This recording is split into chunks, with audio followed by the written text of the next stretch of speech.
मित्रांनो, हा व्हिडिओ त्या ताईसाठी, त्या दीदीसाठी, त्या वहिनीसाठी, त्या मावशीसाठी, त्या काकूसाठी, प्रत्येक महिलेसाठी ज्या महिलेचं वय हे 18 ते 35 वयोगटापर्यंत आहे, त्या प्रत्येक महिलेसाठी मित्रांनो हा व्हिडिओ कामाचा आहे. त्यासाठी मित्रांनो इतर व्हिडिओना शेअर केला नाही तरी चालेल, पण मित्रा हा व्हिडिओ तुझ्या दीदीसाठी, तुझ्या मावशीसाठी, तुझ्या काकूसाठी, तुझ्या ताईसाठी अवश्य शेअर कर. मित्रांनो, बातमी बघा काय आहे.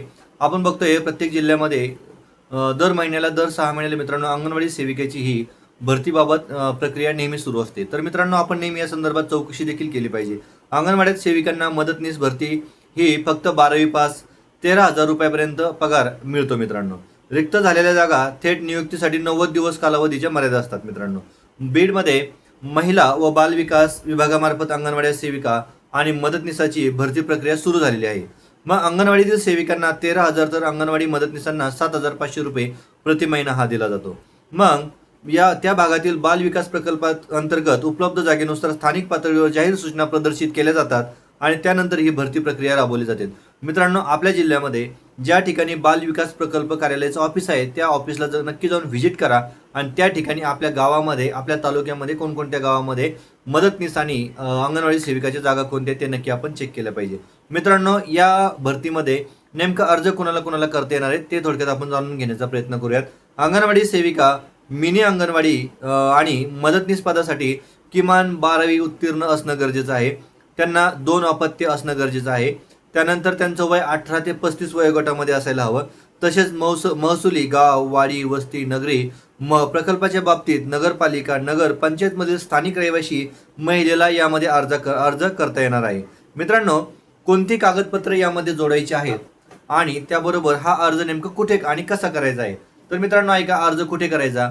ज्या बालविकास प्रकल्पांतर्गत असलेल्या अंगणवाड्यामध्ये रिक्त जागावर भरतीबाबत स्थानिक पातळीवर सूचना जाहिरात प्रदर्शित झाल्यानंतर त्यातील सूचनेनुसार इच्छुक पात्र महिलांना त्यांची सर्व शैक्षणिक कागदपत्रे, रहिवासी व जन्मतारखेचा पुरावा, पत्ता तसेच विधवा असल्याचा आणि पतीच्या मृत्यूचा दाखला जोडून त्या क्षेत्रातील बाल विकास प्रकल्प कार्यालयामध्ये अर्ज हा करता येतो. तर मित्रांनो बघा, आता यामध्ये जिल्ह्यामध्ये अंगणवाड्यात नेहमीच भरती सुरू असते, प्रत्येक जिल्ह्यामध्ये सुरू असते. ती कशी असते मित्रांनो, तर नियमित वयोमानानुसार सेवानिवृत्त किंवा राजीनामा व अन्य कारणामुळे जागा रिक्त होत असतात. त्याच्यावर आपलं नेहमी लक्ष असायला हवं. त्याप्रमाणे रिक्त जागावर सेवा ज्येष्ठतेनुसार पदोन्नती व नंतर भरती प्रक्रिया ही राबवली जाते. मग तसेच नवीन केंद्र मंजूर झाल्यानंतर संबंधित क्षेत्रात भेट नियुक्तीबाबत निर्णय घेऊन जेथे पद रिक्त राहतील तेथे 30 दिवसाच्या आतमध्ये देखील पद ते भरावणं गरजेचं असतं. कोणत्या पदासाठी किती मानधन असतं ते थोडक्यात जाणून घेऊयात. अंगणवाडी सेविकांना जवळजवळ 13,000 रुपये असतं, तर अंगणवाडी मदतनीसांना 7,500 रुपये हे मानधन दिलं जातं. वेळापत्रक आणि अंतिम मुदत मित्रांनो, रिक्त पदे झाल्यानंतर अंगणवाडी सेविका, मिनी अंगणवाडी सेविका आणि मदतनीस यांच्या थेट नियुक्तीबाबत 30 दिवसात त्या प्रकल्प क्षेत्रात जाहिराती प्रसिद्ध केल्या जातात आणि 10 दिवसात प्राप्त अर्ज छाननी करून प्राथमिक यादी 15 दिवस प्रसिद्ध करणे तसेच जाहिरात प्रदर्शित केल्यापासून 90 दिवसात भरती प्रक्रियेची कारवाई करण्याबाबत 2 फेब्रुवारी 2023 च्या शासन निर्णयात मार्गदर्शक सूचना देखील दिलेल्या आहेत. त्यासाठी मित्रांनो हा व्हिडिओ त्या ताईपर्यंत, त्या दिदीपर्यंत शेअर करायला विसरू नका. नक्की एखाद्या तरी याचा म्हणून फायदा होणार आहे. भेटत मित्रांनो अशीच वेगवेगळ्या माहितीसोबत, वेगवेगळ्या महत्त्वाच्या माहितीसोबत. धन्यवाद.